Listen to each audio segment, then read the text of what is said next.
अच्छा तो साहब जी हम चले फिर। क्यों रे सोनू?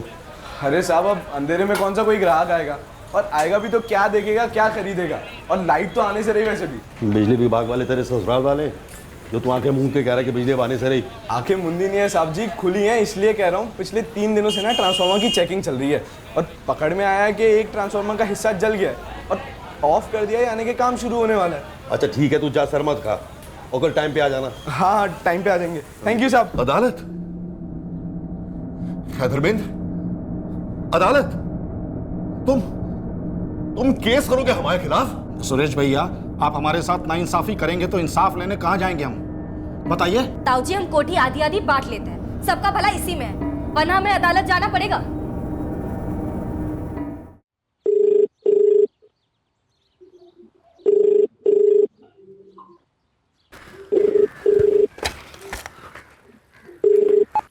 हेलो। हेलो, दिनेश वर्मा जी बोल रहे हैं? हाँ बोल रहा हूँ। तुम कौन बोल रहे हो? असलम बेग, 15,000 का इनाम रखे हमारे ऊपर। असलम बेग वांटेड है क्या तू? जी साहब।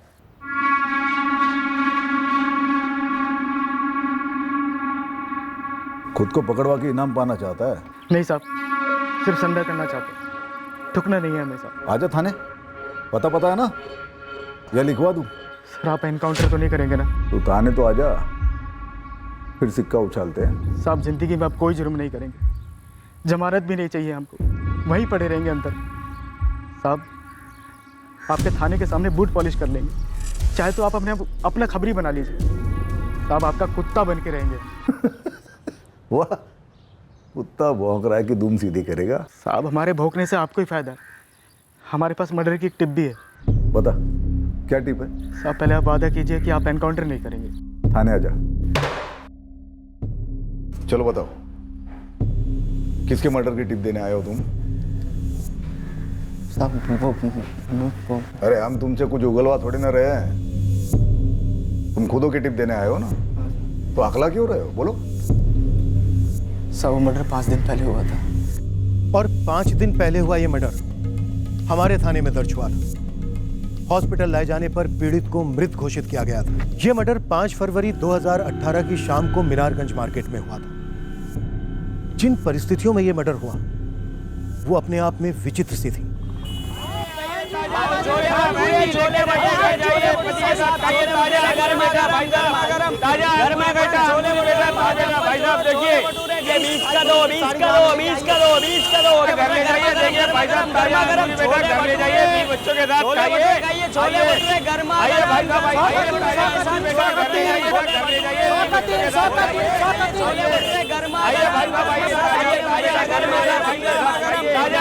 आगरा का ताजमहल, ताजमहल ओरिजिनल मार्बल का ताजमहल। शर्मा जी की दुकान पे सब मिलेगा, शर्मा जी की दुकान पे सब बेच रहे। आ जाओ। माँ हम 8:30 बजे तक आ जाएंगे, ज्यादा देर मत करना गीता। हाँ नहीं करेंगे, चलते हैं। आइए मैडम,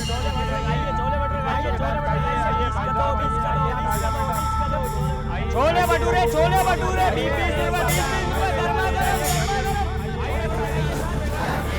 गर्मा गर्म चाय दो।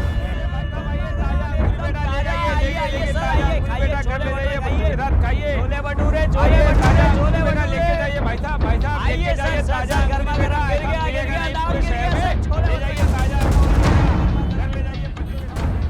इतना याद रखना, गोली चलते ही बाउट टर्न मार के निकलना है। चेक करने की जरूरत नहीं कि जिंदा है मर गया, इतना लोहा दागेंगे कि बचेगा नहीं। यह मर्डर एक खास माहौल में हुआ था। क्या यह माहौल इस कत्ल को अंजाम देने के लिए तैयार किया गया था या फिर इत्तेफाक से हुआ था? अचानक से उस शाम उस भरे बाजार में कुछ ऐसा हुआ जो आमतौर पर नहीं होता था।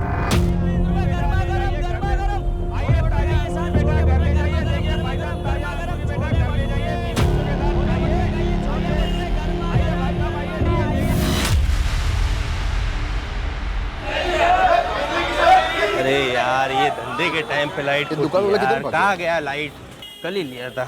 आइए देखो मिल गया। अरे चंदर जी, देख के फ्यूज तो उड़ गया कोई? अरे नहीं नरेंद्र भाई, ये सिर्फ अपनी दुकान का ही नहीं, पूरे बाजार का पावर ऑफ हुआ है। अरे साहब बिजली कब तक आएगी? देखिए बाजार में धंधे का टाइम अभी शुरू ही हुआ है। चाचा आज रात तो बिजली आने से रही, पूरा ट्रांसफार्मर उड़ गया है। 6-8 लोग लगे हुए ठीक करने में।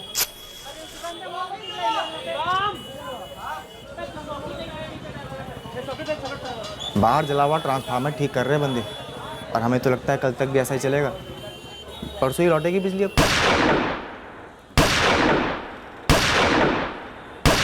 अरे क्या हुआ भाई? ये इस वक्त पटाखे कौन फोड़े? पटाखों की नहीं है, गोली की आवाज़ है शायद। गोली गोली कहाँ चली भाई? अरे कौन चलाया गोली? गोली कहाँ चली? किधर चली गोली? अरे गोली कहाँ चली? किधर चली गोली? अरे गोली शर्मा जी की किसी ने गोली मार दी। शर्मा जी, शर्मा जी। मीनारगंज पुलिस स्टेशन, तुरंत मीनारगंज बाजार चौक पर पहुंचे। गोलीबारी होने की सूचना मिली है। नहीं निखिल, कुछ नहीं मालूम कैसे हुआ, किसने किया। नरेंद्र जी हम बस अभी निकल रहे हैं दुकान के लिए। पापा कैसे हैं? धनीराम जी तुम्हारे पापा को लेके मंगलम अस्पताल गए हैं। तुम वहीं पहुंचो। मम्मी नरेंद्र भाई साहब और क्या कह रहे थे? तुम्हारे पापा ठीक तो है ना निखिल? बस अस्पताल ले गए, इतना कह रहे थे। अस्पताल? चलिए। अस्पताल क्यों ले गए उन्हें? वो बोल तो रहे ना। सर हमने आपको कॉल किया था, हमारा नाम नरेंद्र जैन है, ये हमारी दुकान है। गोलियां किस पर चलाई गई? सुरेश शर्मा जी पर, ये उनकी दुकान है। किसी ने देखा गोलियां किसने चलाई? कौन दुकान के अंदर तक फैला हुआ है? सब गोलियों की आवाज़ सुनी, 4 गोलियां चली थी, लेकिन देख नहीं पाए किसने चलाई। वो बाजार की बिजली गुल हो गई थी ना। 4 गोलियां चलाई गई, किसी ने कुछ नहीं देखा? किसी को भागते हुए, गोलियां चलाते हुए कुछ भी नहीं? ऐसा तो कुछ नहीं देखा साहब। साहब हम सब लोग तो लालटेन मोमबत्ती का जुगाड़ करने में लग गए थे। इतने अंधेरे में क्या देखते, और सब क्या दिखता हमें।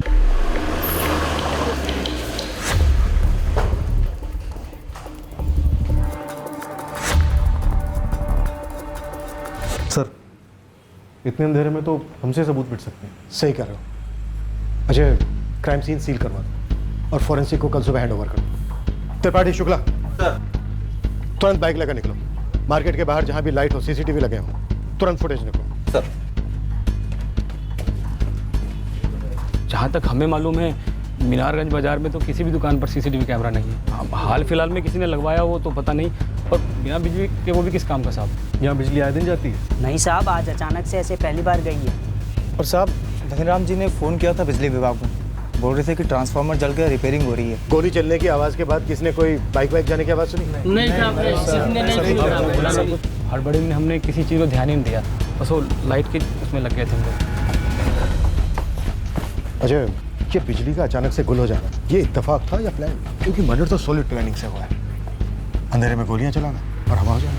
सर मैं बिजली विभाग से बात करता हूँ। डेड ऑन अराइवल केस है। सुरेश शर्मा पर पॉइंट ब्लैंक रेंज से 4 राउंड्स फायर हुए थे। ऑन द स्पॉट डेथ हुई हो। नर्स कुछ तो बोलिए। अरे कुछ कहाँ कैसा कौन लेके आया हूँ? बोलिए, ठीक हो जाएगा। कर रहे हैं ना, कुछ तो बताइए। जी कैसे जीजा जी, कहाँ है वो? डॉक्टर पापा ठीक तो है ना? 1 मिनट, आप लोग कौन? हम कैलाश, उनके साले, उनका बेटा, हमारी दीदी। देखिए, सुरेश शर्मा जी की डेथ हो चुकी है। उनको यहाँ लाने से पहले ही उनकी मौत हो चुकी थी। ये क्या बोल रहे हैं? हमको मिलना है जीजा जी से। कहाँ है जीजा? पोस्टमार्टम करना होगा, मर्डर का केस है ये। डॉक्टर आप फिर से देखिए, ये नहीं हो सकता डॉक्टर, आप ठीक से देखिए। देखिए वो अब नहीं रहे। दीदी डेफिनेटली ये कोई अंधेरे में चलाए गए तीर नहीं है। शायद ये अंधेरा इस कत्ल में भागीदार था, जिसने कातिल को रोशनी में नहीं आने दिया। गोली चलाने वाले को किसी ने नहीं देखा।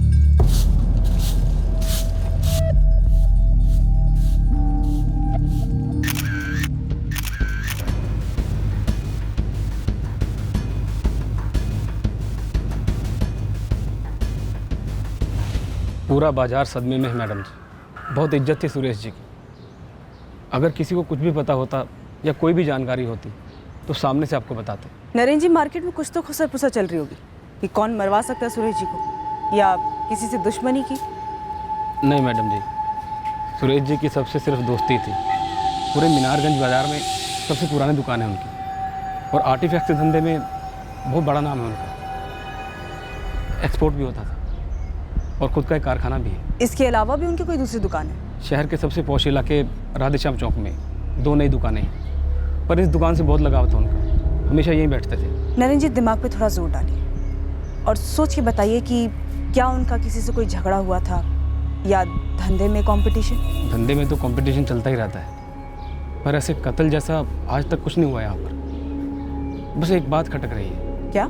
यही कि कल रात अचानक बिजली चली गई और उन पर किसी ने गोलियां चला दी। मतलब ऐसा कैसे हो सकता है, वो भी भरे बाजार में? अरे सर जी, हमें कैसे पता चलता वहाँ कोई गोलियां चलने वाली है? दुबे जी, मेरा सवाल ये है कि ये जो मीनारगंज मार्केट की बिजली गई, ये अचानक लिया गया फैसला था या फिर पहले से प्लान था? मीनारगंज मार्केट के ट्रांसफार्मर में ओवरलोडिंग का बड़ा प्रॉब्लम चल रहा था, और आप तो जानते हैं बाजार में काफी लोग बिजली की चोरी भी करते हैं। पिछले 3 हफ्तों से ट्रांसफार्मर में हैवी फ्लक्चुएशन दिखाई देने लगी, और पिछले 3 दिनों से जब हमारी टीम जांच कर रही थी तब जाकर पता चला कि ट्रांसफार्मर का एक हिस्सा तो जल चुका है। तो बाजार में पहले से किसी को नहीं मालूम था कि बिजली जाने वाली है? हमारी टीम को भी कहाँ पता था।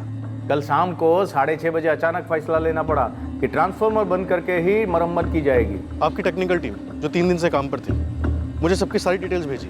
कमाल करते हैं सर जी आप भी।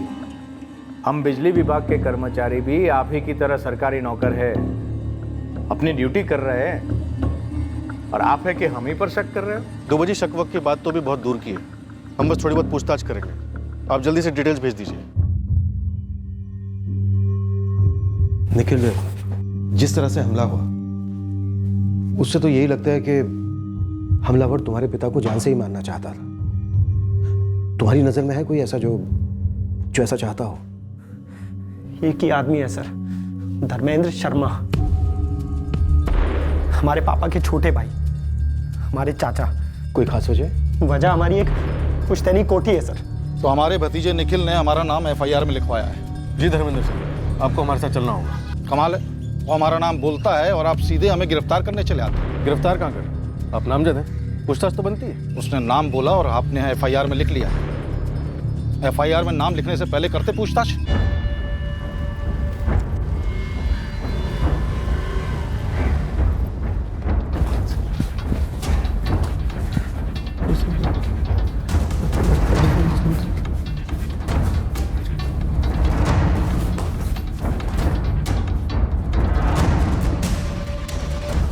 देखिए, हमारे मामा जी जैसा कह रहे हैं वैसा कर दीजिए, हम अभी कुछ भी सोचने की हालत में नहीं है। निखिल, तुमने ये क्या घटिया हरकत की है? ये हमें तुमसे और चाचा जी से पूछना चाहिए। अश्विनी, तुम पागल हो गए हो क्या? तुमने FIR में हमारे पापा का नाम लिखवा दिया। तुम्हें लगता है कि ताऊजी को मारने में हमारे पापा का हाथ है? क्या कह रहे हो तुम? अरे हम भी तो शौक बना रहे हैं ना ताऊजी के मरने का। नाटक ना कहीं और करना अश्विनी। तुम और चाचा जी हो जिन्हें पापा से प्रॉब्लम थी, और तुम लोगों ने मिलकर उस पुरानी हवेली के चक्कर में हमारे पापा को मरवा दिया। हमें तो लग रहा है कि तुम्ही ने ये सब कराया है ताऊजी का बिजनेस हड़पने के लिए। बकवास बंद करो अश्विनी, हम अपने पापा को मरवाएंगे। हाँ, क्यों नहीं? अगर तुम्हें लगता है कि हमारे पापा ये सब करते हैं। निखिल, वो नरेंद्र जी का फोन है, सोनू का नंबर मांग रहे हैं। सोनू जीजा जी की दुकान में काम करता है ना, सोनू राठी। एक मिनट,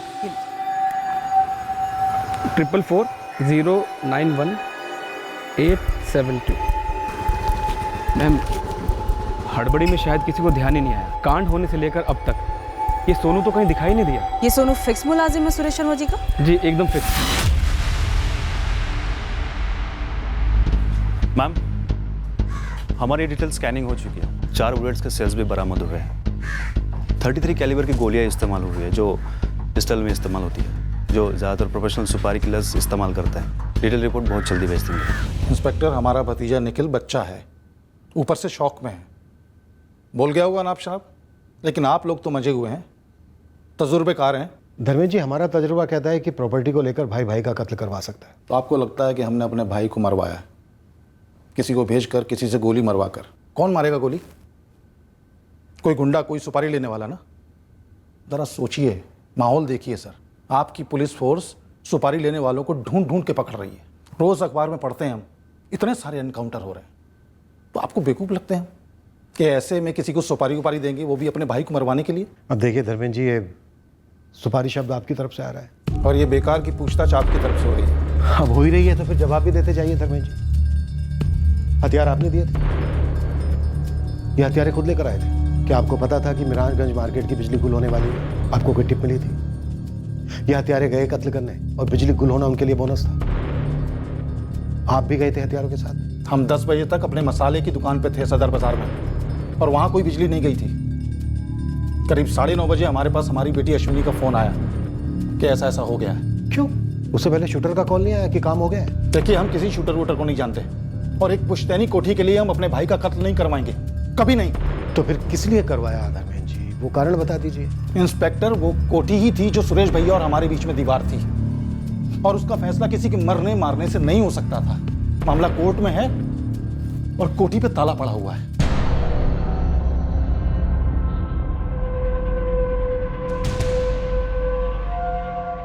आपने ऐसे कैसे अरेस्ट कर लिया हमारे पापा को? अभी के अभी रिहा कीजिए उन्हें। हमारे वकील आ रहे हैं, उनकी जमानत तो होकर ही रहेगी। जमानत? रिहा? इतना फास्ट फॉरवर्ड में क्यों जा रही हो अश्विनी? हम उनसे सिर्फ पूछताछ कर रहे हैं, अरेस्ट नहीं किया उन्हें। आप जबरदस्ती उन्हें घर से उठाकर यहाँ ले आए हैं। पूछताछ घर पर भी हो सकती थी ना। आपने ये ठीक नहीं किया। आप पर मानहानि का केस ठोक देंगे हम। एक क्रिमिनल की तरह ट्रीट करे हमारे पापा को। हमें पापा के पास ले जाइए, हमें मिलना है अभी के अभी। 2 साल पहले हमारे बाबूजी का देहांत हो गया, और अपने आखिरी वक्त में वो थोड़ा सठिया से गए थे, तो मरते वक्त गलती से उनके मुंह से निकल गया कि वो कोठी सुरेश भैया को जाएगी। और सुरेश भैया भी कोई दूध के धुले नहीं थे, अच्छी खासी पट्टी पढ़ाई थी हमारे बाबूजी को उन्होंने। धर्मेंद्र, उस दिन तुम हमारी बगल में खड़े थे, तुमने अच्छी तरह सुना था बाबूजी ने क्या कहा था। हमने तुरंत अपनी आपत्ति जताई थी कि यह नाइंसाफी हमारे साथ क्यों हो रही है। यह याद नहीं आपको? और ताऊजी, दादाजी की तबीयत खराब थी, उनकी याददाश्त कमजोर हो चुकी थी, हम सब जानते हैं। उनको तो शायद ये भी याद नहीं होगा कि उनके 2 बेटे हैं। अश्विनी, तुम तो तब वहां थी भी नहीं, और ये बात हम सब लोग बहुत अच्छे से जानते हैं कि दादाजी एक अरसे से चाचा जी से नाराज थे। निखिल, तू रहने दे। गलती से दादाजी ने क्या दिया तो कोठी तुम्हारे पापा की हो गई। अपने आखिरी वक्त पे कोई ऐसी गलती नहीं कर सकता। कैलाश, और तुम जो गलती कर रहे हो हमारे घरेलू मामले में नाक घुसेड़ने की, उसका क्या? तुम सिर्फ सुरेश भैया के साले हो, हमारे परिवार का हिस्सा नहीं। कई सालों से बाबूजी तुमसे नाराज थे, कई मसलों को लेकर, और तुमने कोई कम कोशिश नहीं की उनका मन बदलने की। और आपने भी कोई कम कोशिश नहीं की उनके मन में जहर घोलने की हमारे खिलाफ। बकवास मत करो धर्मेंद्र, जो बाबूजी ने कहा बस वही होगा। बाबूजी की भाई मर्जी थी, बरसों से। अगर बरसों से यही मर्जी थी तो अब तक वसीयत बन चुकी होती। और अदालत में जबानी बोली गई बातों के कोई मायने नहीं होते। अदालत? धर्मेंद्र, अदालत? तुम केस करोगे हमारे खिलाफ? सुरेश भैया, आप हमारे साथ नाइंसाफी करेंगे तो इंसाफ लेने कहां जाएंगे हम, बताइए? ताऊजी, हम कोठी आधी आधी बांट लेते हैं, सबका भला इसी में है, वरना हमें अदालत जाना पड़ेगा। सुरेश भैया के पास कोई सबूत नहीं था कि कोठी बाबूजी ने सिर्फ उनके नाम पे की थी, कोई वसीयत नहीं थी। 2 साल से कोर्ट में केस चल रहा है।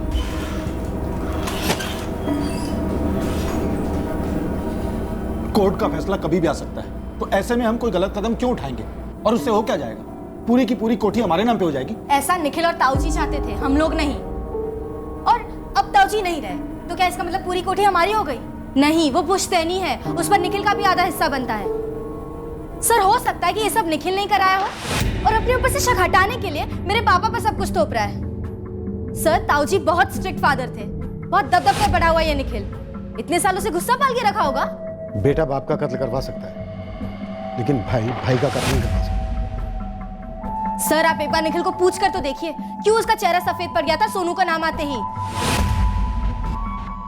सोनू कौन? हाँ, हमें पता चला सुरेश जी के मर्डर के बारे में, हम बस जाने वाले थे उनके यहाँ पे। अब तक ना तू अपने मालिक के घर गया, ना ही दुकान पहुंचा, तो अब तो तू रहने ही दे, सीधा मीनारगंज थाने पहुंच। मैडम, हमारा इसमें कोई हाथ नहीं है। वो तो कल बिजली गुल हो गई थी तो हमने साहब से छुट्टी मांगी और उन्होंने दे दी। अब तेरी छुट्टी कैंसिल सोनू, सीधा थाने। निखिल को लगता है वहां पर इल्जाम लगा सकते हैं, हम उसको छोड़ेंगे नहीं, मुंह तोड़ जवाब देंगे। वो निखिल और उसका वो शकुनी मामा कैलाश, दोनों को नहीं छोड़ेंगे, देखना आप। ठीक है बेटा, ठीक है, जो कुछ करना शांति से करना, और सबसे पहले अपने गुस्से पे काबू रखो। बता रहे हैं बहुत डेंजर है। साहब, ये धर्मेंद्र और उसकी बेटी अश्विनी के पीछे अपने बंदे लगा देते हैं। वैसे आप फोन रिकॉर्ड से तो पता लगा ही लेंगे कि उन्होंने किसे करवाया, अगर करवाया है तो। मुझे नहीं लगता फोन रिकॉर्ड में कुछ मिलेगा। जो इतनी प्लानिंग से मर्डर करवा सकता है वो अपना फोन इस्तेमाल करने की गलती नहीं करेगा। गुरु, तो ये पता कर इन दिनों शहर में शूटर कौन है? ठीक है साहब, कोशिश करते हैं। वैसे ही शहर के क्या, पूरे स्टेट का आज तक सुपारी मार्केट इतना ठंडा नहीं रहा। सारे शूटर डरे हुए, सबकी लगी पड़ी, या तो सब भाग गए, या सरेंडर कर दिए, या ठोक दिए गए। लेकिन सुरेश शर्मा का मर्डर पेशेवरों ने किया। हाँ साहब, कोई होगा उभरता हुआ बेवकूफ़ जिसने सुपारी लेकर इतना बड़ा जोखिम उठाया, या कोई अंदर वाला। हमें तो ये सोनू पर तगड़ा वाला डाउट है। जो सुरेश शर्मा के यहाँ काम करता है। जैसे ही बत्ती गुल हुई सोनू छुट्टी लेता है और कोई आकर सुरेश की छुट्टी कर देता है। साहब अब हमको कैसे पता होगा कि शूटर कौन है? क्योंकि शायद वो शूटर तू खुद है। क्या कुछ भी कह रहे हैं साहब आप? तो तू ऐन वक्त पर दुकान से कहाँ भाग गया था? भाग गया था? अरे साहब बिजली गई थी तो वो बैटरी वाली लाइट हमने ही जलाई थी दुकान पर, और उसके बाद सुरेश जी से परमिशन लेकर गए थे हम। अच्छा तो साहब जी हम चले फिर? क्यों रे सोनू? अरे साहब अब अंधेरे में कौन सा कोई ग्राहक आएगा, और आएगा भी तो क्या देखेगा क्या खरीदेगा, और लाइट तो आने से रही वैसे भी। बिजली विभाग वाले तेरे ससुराल वाले जो तू आंखें मूंद के कह रहा है कि बिजली आने से रही। आंखें मुंदी नहीं है साहब जी, खुली हैं, इसलिए कह रहा हूँ। पिछले 3 दिनों से ना ट्रांसफार्मर की चेकिंग चल रही है और पकड़ में आया है कि एक ट्रांसफार्मर का हिस्सा जल गया है और ऑफ कर दिया, यानी कि काम शुरू होने वाला है। अच्छा ठीक है, तू जा सर मत खा और कल टाइम पे आ जाना। हाँ टाइम पे आ जाएंगे। थैंक यू साहब। इस बातचीत का कोई गवाह है?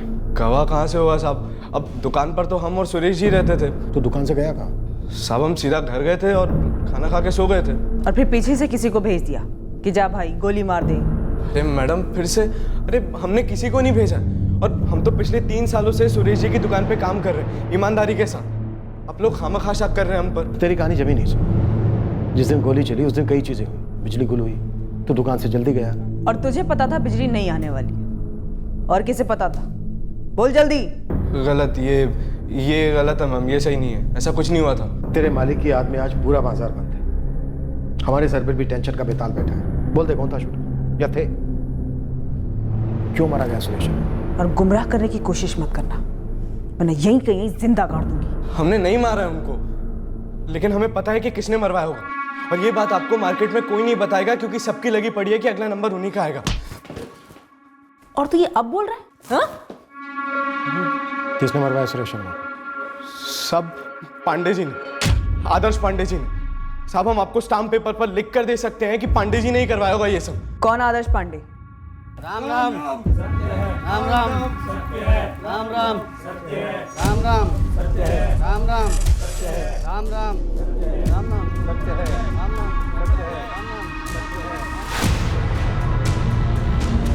पांडे जी की भी मीनारगंज मार्केट में सुरेश जी जैसी दुकान है। पांडे जी को टक्कर तो थी सुरेश जी से धंधे में, और तो और सर व्यापारी मंडल के इलेक्शन में भी खड़े हुए थे पांडे जी सुरेश जी के खिलाफ, और बहुत बुरी तरीके से हारे थे। खुन्नस खा के बैठे थे पांडे जी सुरेश जी से। सोनू अब तो पुड़िया बना के फेंक रहा है, बुरी तरह पिटेगा। नहीं साहब, भगवान कसम हम झूठ नहीं कह रहे हैं साहब, और हम क्यों मरवाएंगे साहब को, और किसका साथ देंगे हम ऐसे ओछे काम में? बिजली गई थी तो हो सकता है कि पांडे जी को मौका मिल गया होगा, उनने भिजवा दिया होगा किसी को, और पता कर लिया होगा कि हम भी नहीं है दुकान पर। अगर हम होते दुकान पर तो कुछ नहीं होता सुरेश जी को। अगर आप लोगों को अब भी यकीन नहीं है तो आप खान साहब से पूछ सकते हैं।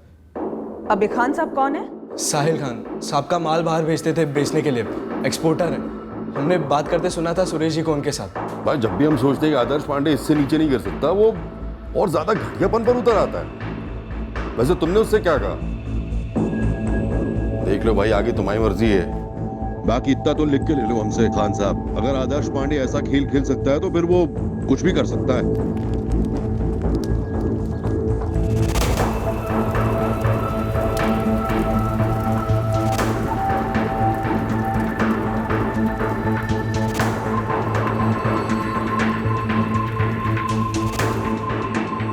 आदर्श पांडे को उठाओ, लेकिन इस सोनू पर भी 24 घंटे नजर रखो, ये कहीं भाग ना पाए।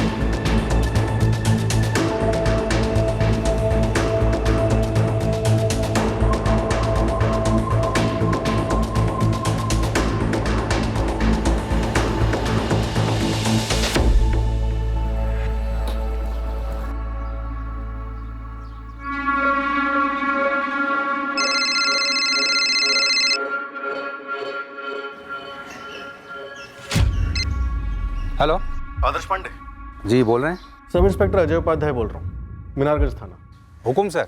पुलिस थाने आ सकते हो अभी? ये सुरेश भाई के मामले को लेकर? जी, सुरेश शर्मा के मर्डर को लेकर। हाँ हाँ बिल्कुल आ सकते हैं। अभी तो हम उन्हीं की शोक सभा में जा रहे हैं, खत्म होते ही हाजिर हो जाते हैं।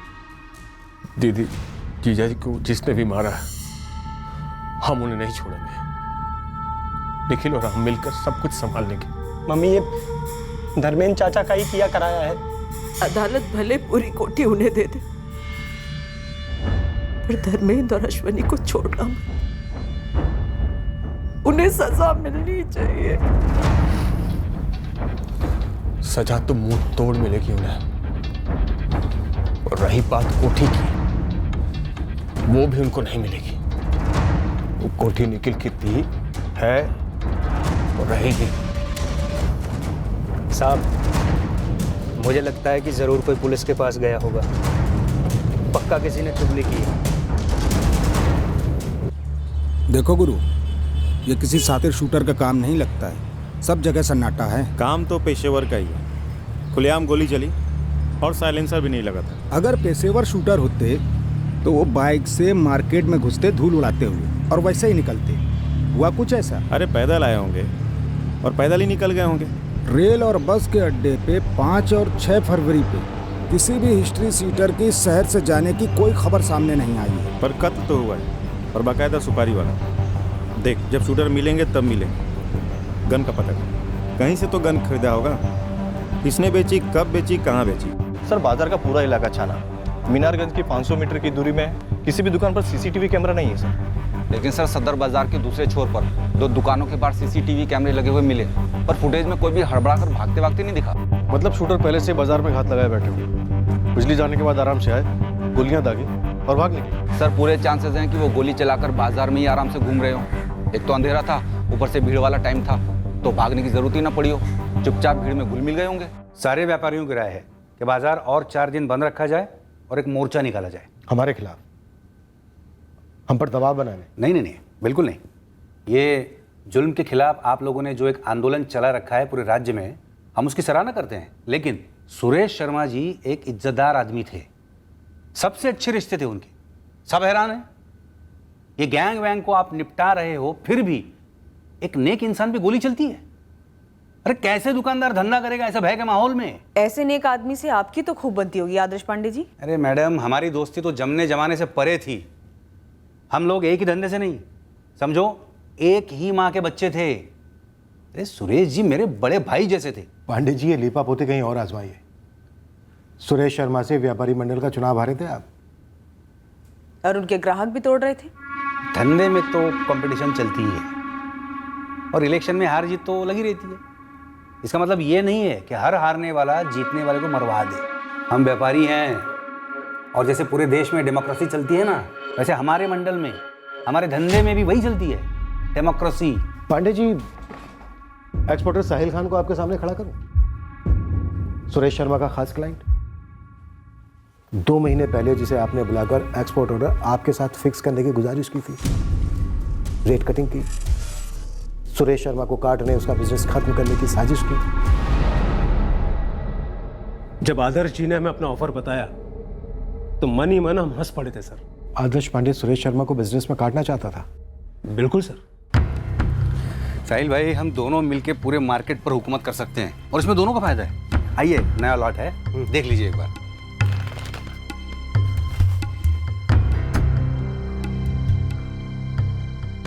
$10 कम। हाँ, सुरेश भाई से 10% कम। बस अपने सारे ऑर्डर हमें दे दीजिए और 10% और मुनाफा कमाइए। और ये 10% डिस्काउंट कब तक रहेगा? जब तक के सूरज चांद रहेगा। जाहिर है हमने उनसे हाथ नहीं मिलाया, क्योंकि सुरेश जी के साथ में हमारे अब्बा ने सिर्फ हाथ नहीं मिलाया था, बल्कि गले भी मिले थे। और आपने सुरेश शर्मा को आदर्श पांडे के इस ऑफर के बारे में बताया? हमने फौरन उन्हें बता दिया। हम नहीं चाहते थे कि सुरेश जी को इस बात का पता बाहर से चले, और ऐसे भी धंधे की नजर से देखें तो हमें सुरेश जी की गरज ज्यादा थी, क्योंकि वो इस धंधे में मजबूत खिलाड़ी थे। धंधे में हरा नहीं पाया तो जान से मरवा डाला उन्हें। अच्छा ठीक है, हम मानते हैं नहीं बनती थी, हमारी दुश्मनी थी, लेकिन इतना समझ लीजिए आप, ये सुरेश शर्मा भी कोई दूध का धुला नहीं था। हमारे जैसे कई लोगों के साथ रंजिशें रही होंगी उसकी। टेढ़ी उंगली से घी बखूबी निकाल लेता था, चालाक। अरे वाह आदर्श पांडे जी, थोड़ी ही देर में राम से रावण हो गए सुरेश शर्मा जी। अभी थोड़ी देर पहले तो पता नहीं क्या क्या कह रहे थे, बड़े भाई जैसे थे, हमारी दोस्ती जमने जमाने से परे थी। देखिए, अब कोई चल बसे तो 2 अच्छे शब्द बोलने पड़ते हैं, रिवाज है। लेकिन सच्चाई यही है कि इस मार्केट में ना अच्छाई का कोई स्कोप है ना सच्चाई का। बंदूक की नोक मार्केट तय करती है, और आप लोग तो जान के भी अनजान बन जाते हैं। अरे गुंडों के हाथों से हम भी लूटे हैं। ये गैंगस्टर लोग अपनी वसूली करते ही हैं। सीधे सीधे बोलिए पांडे जी, ऐसे किस गैंगस्टर को पाल रखा था आपने जब उससे वसूली करने निकले और उसके हाथों सुरेश शर्मा को मरवाया? अब रहने भी दो साहब। एक तो सुरेश शर्मा से हमारी बनती नहीं थी तो हम धंधे में काटते, गला नहीं काटते। दूसरी बात, बाजार में कोई आता है सरेआम गोली चला के चला जाता है, कोई कुछ नहीं बोल रहा है डर के मारे, क्योंकि अगर कुछ बोला तो अगला नंबर उसका होगा। आपको तो डर नहीं होगा? देखिए, जहाँ तक हमारी बात है, हमारी दुकान सुरेश शर्मा की दुकान से काफ़ी दूर है, इसलिए हमने तो सच में कुछ देखा ही नहीं। वैसे जैसे किसी ने आपको हमारी और सुरेश शर्मा की दुश्मनी के बारे में बताया, किसी ने आपको ये नहीं बताया कि उनका एक दूसरा कारोबार भी है, ये आर्टिफैक्ट्स के अलावा। दूसरा क्या कारोबार? जमीन का। और अब आप लोगों को हम क्या बताएं, ये जमीन के धंधे में जितनी कमाई है उतनी दुश्मनी भी है। कौन था दुश्मन? सुरेश शर्मा का छोटा भाई धर्मेंद्र? भाई भाई के बीच में क्या खिचड़ी पकती थी ये तो वो जाने या आप लोग, पर इतना सब जानते हैं, ये जमीन का सारा कारोबार सुरेश का साला कैलाश संभालता था, सामने से, और पीछे से सुरेश जी कस के लगाम पकड़े रखते। अरे बताया नहीं का क्या मतलब है सर? पूरी दुनिया जानती है कि सुरेश जीजा जी जमीन के सौदे करते थे और हम उनके मैनेजर थे। हैं, इसमें छुपाने जैसी क्या बात है? ऐसा है कैलाश, जो हमें बताया नहीं जाता ना, उसे हम छुपाया हुआ समझते हैं। सुरेश जी के छोटे भाई के साथ अनमन को तो बड़ी आसानी से पेश किया गया। हमने इतनी बार पूछताछ की, लेकिन ज़मीन के लेन देन को लेकर कोई मसला हो, इस बारे में पूछने की कोई गुंजाइश ही नहीं थी, क्योंकि इस बारे में तुमने हमें कुछ बताया ही नहीं। अरे कोई मसला था ही नहीं या है ही नहीं तो बताए क्या?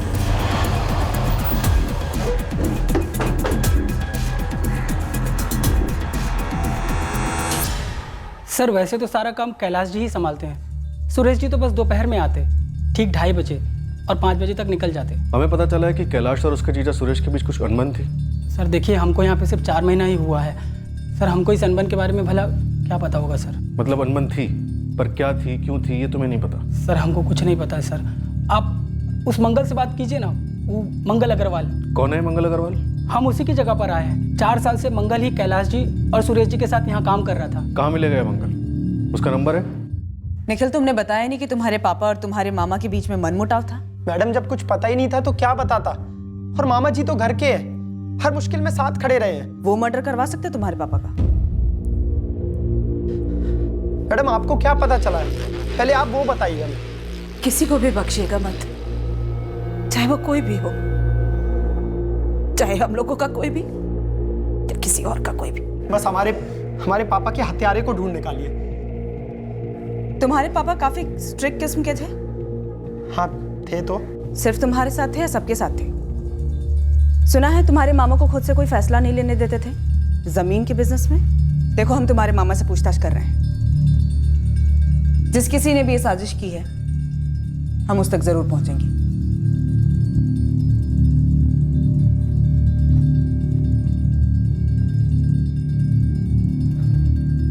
मम्मी, हमें नहीं लगता ये कैलाश मामा का कराया हुआ है। दरअसल उन्हें ना इस समय घसीटने की कोशिश की जा रही है। अश्विनी,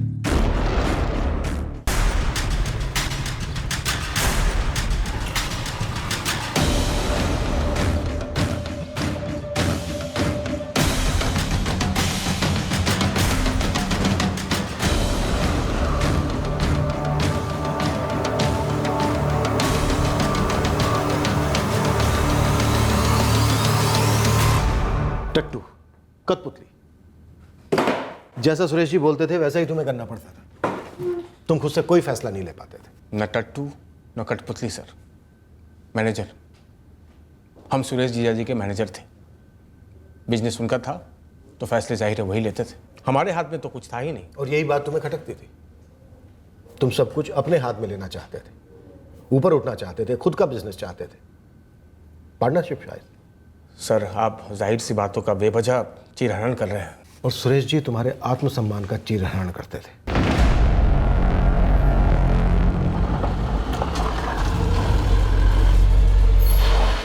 अरे सर, हमको दूसरा जगह नौकरी मिल रहा था बढ़िया तनख्वाह पे, इसलिए हम सुरेश जी की नौकरी छोड़ दिए। आपको गलती थोड़े ना की है सर। अरे कोई गलती नहीं की, पर इतना बता कि क्या कैलाश और उसके जीजा सुरेश के बीच में अनबन ठीक है? तूने वहाँ पे 4 साल काम किया, कुछ तो बता सकता होगा? अरे सर, अनबन तो बराबर के लोग में होता है ना। और सुरेश जी और कैलाश जी खाली नाम के लिए जीजा साला थे, बाकी रिश्ता तो वह नौकर और मालिक वाला था। सुरेश जी कैलाश जी को 4 लोग के सामने ही फटकार देते थे। नहीं प्रदीप, ये सौदा तो होने से रहा, हमारी तरफ से कैंसिल है। अरे शर्मा जी, बात इतनी आगे बढ़ गई है और अब आप ऐसी बातें कर रहे हैं। हमने एक बार कह दिया डील कैंसिल है, मतलब कैंसिल है। जीजा जी, वो रेट अच्छा मिल रहा था। अल्ताफ बिल्डर्स वाली फाइल तैयार की तुमने? जीजा जी, हमने सब जगह पता करके प्रदीप से बात आगे बढ़ाई थी। पता किया था तुमने? तो फिर तुम्हें यह कैसे पता नहीं चला कि जिस रेट पर प्रदीप तुम्हें उल्लू बना रहा है उसे 500 रुपए पर स्क्वायर फीट के एक नहीं 2 ऑफर्स आए सामने से। खड़ा करूं दोनों पार्टी को तुम्हारे सामने। और मंगल, तो इस प्रदीप वाली डील में तुझे कमीशन ऊपर से मिल रहा है? हमको ऊपर से किस बात का कमीशन मिलेगा मालिक? अबे ये देखा तुझे तेरा छोटा वाला हिस्सा और बड़ा वाला हिस्सा ये खुद निकलेगा। अरे नहीं नहीं मालिक। जीजा जी, आप हम पर शक कर रहे हैं। कम से कम एक मामूली वर्कर के सामने तो आप हमें। अबे यहां कोई खैरात खाना नहीं खोल रखा हमने रिश्तेदारों के लिए। अब आप बिजनेस संभालने के लिए तनख्वाह दी जाती है तुम्हें। तुम भी एक वर्कर ही हो, कोई मालिक नहीं हो जो सीधे सीधे जाके फैसले ले तो बिना हमसे पूछे। और सर, ये कोई इक्का दुक्का किस्सा नहीं था, लगभग रोजे होता था और बीच में पिसते थे हम। कैलाश जी की सुनो तो सुरेश जी हमको गाली देते थे और बाद में कैलाश जी हम पर चिल्लाते थे। तंग आ गए थे बिल्कुल। रोज़ उनका झगड़ा सुनो, रोज़ उनका गाली सुनो। हम बस इंतजार कर रहे थे कि हमको कोई बढ़िया जगह नौकरी मिल जाए। क्या कैलाश अपने जीजा का कत्ल करवा सकता है? सर, एक कत्ल उतल के मामले में हमको मत घसीटिए। सुरेश जी के जाने का हमको दुख है, पर कौन किसको मरवा सकता है ये हम कैसे बता पाएंगे सर? हमें सुरेश जीजा जी की बातों का गुस्सा जरूर आता था, लेकिन हर बारी हम कुछ नया सीखते भी थे, इसलिए इज्जत करते थे उनकी।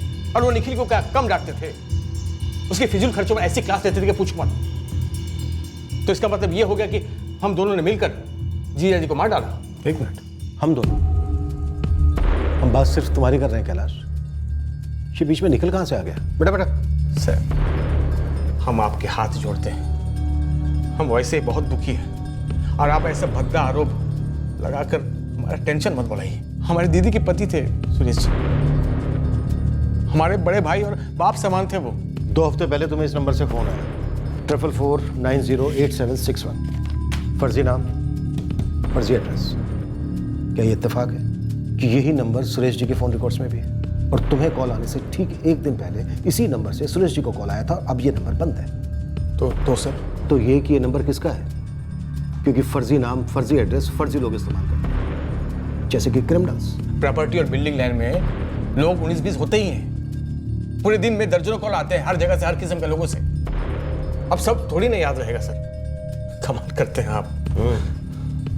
पर मर्डर रोज रोज नहीं होते कैलाश। 24 घंटे दे रहा हूं कैलाश, अच्छे से दिमाग पर जोर डालकर इस नंबर की डिटेल बताओ, क्योंकि यही एक नंबर है जो हमारे शक के दायरे में है। हम तो इस नंबर का इतिहास भूगोल निकालेंगे, तुम सामने से बता दोगे तो अच्छा रहेगा तुम्हारे लिए।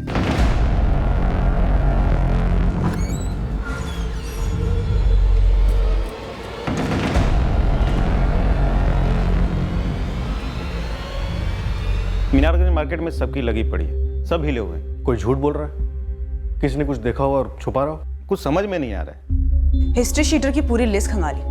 गुरु, ये कौन नया है जो मार्केट में आकर गोली चला गया? एक सुझाव है जिससे मार्केट के लोग सामने आ सकते हैं। और पोस्टर छपवा दो और एक नंबर दे दो, जिसको भी कुछ भी पता हो फोन करके बताए। नाम गुप्त रखा जाएगा, कोई ना कोई जरूर सामने आएगा। जिसको सामने आना हो वो पीसीओ से भी कॉल कर सकता है।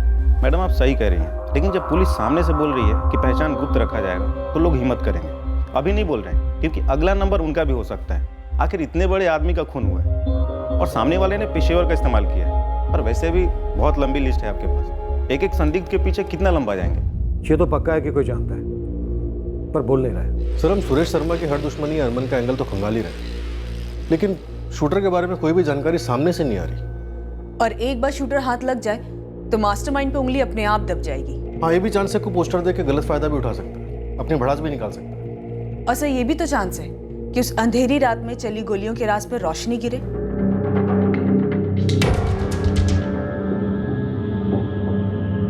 पूरे शहर में ये पोस्टर लगे, हर किसी की नजर पड़ी होगी। हमें उम्मीद थी कि मीनारगंज मार्केट में से कोई ऐसा जरूर होगा जिसने हत्यारे को देखा होगा, पर हमें बताने से कतरा रहा होगा। शायद पहचान गुप्त रखने के आश्वासन से वो हमारी मदद कर दे। हमारी फोन लाइन रुकने का नाम नहीं ले रही थी। एक के बाद एक कई लोगों ने फोन करके बताया कि उन्होंने शायद हत्यारे को देखा था और उसका हुलिया भी बताने की कोशिश कर रहे थे। हर किसी को लग रहा था कि 5 फरवरी की बिन बिजली की रात को उन्होंने किसी को तो देखा था। उन्हें ऐसा लग रहा था कि उसी ने शायद सुरेश शर्मा के सीने में 4 गोलियां दागी थी।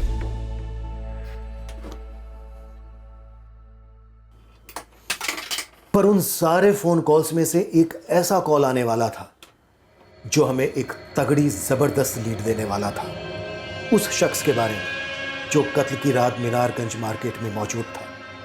तब से मौजूद था जब बिजली थी और तब तक था जब बिजली कट गई। पर इस कॉल के आने के पहले हमारे हाथ एक और सुराग लगा। ये खबर थी हमारी पुलिस फोर्स के एक अलग डिपार्टमेंट से कि सुरेश शर्मा की हत्या के पीछे एक गैंगस्टर का हाथ हो सकता है। इसका मर्डर हुआ था 5 दिन पहले। वो साहब मीनारगंज मार्केट में जो मर्डर हुआ था, व्यापारी सुरेश शर्मा का मर्डर किसने किया? साहब ये तो नहीं मालूम। हमको बस इतना मालूम है कि ब्रिजेश पाल ने उस सेठ को कॉल किया था।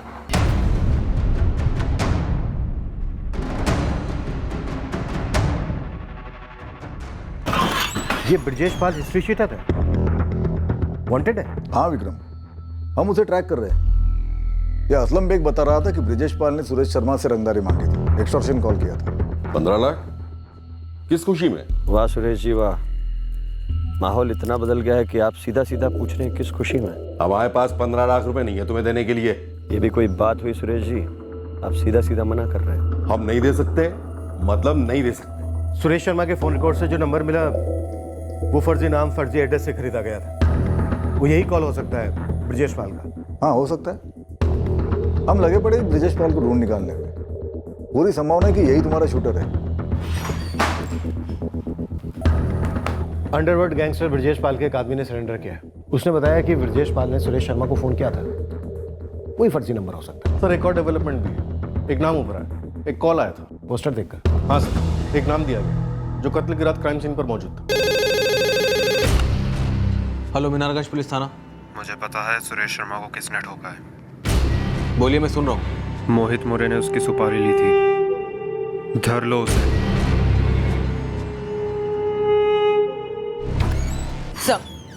सर मोहित मौर्य लोकेट हो गया है। मीनारगंज मार्केट के पास ही रहता है, स्टूडेंट है। ये कॉन्ट्रैक्ट किलिंग का सब कॉन्ट्रैक्ट मालूम होता है। शायद ब्रिजेश पाल ने एक स्टूडेंट का इस्तेमाल किया होगा शूटर के तौर पर। उठा लो मोहित मौर्य।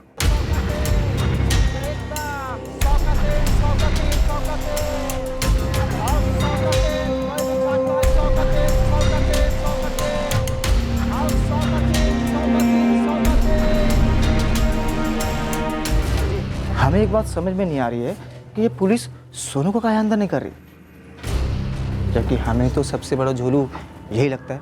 अबे पुलिस अपने आप देख लेगी उसको, और वैसे भी वो अब तक पुलिस के शक के दायरे में ही है, ऐसा हमने सुना है। और सुन, ये भी हो सकता है कि तू भी पुलिस के शक के दायरे पे।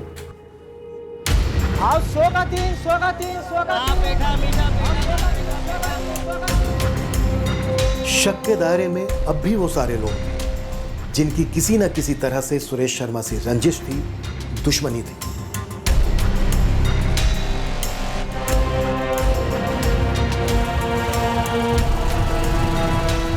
अब ये केस और पेचीदा होने जा रहा था। इस केस में एक ऐसा पिटारा खुलने वाला था और उसमें से ऐसे नए नए खिलाड़ी सामने आने वाले थे जो शक के दायरे से कोसों दूर थे, जो अब तक हमारी नजर में भी नहीं आए।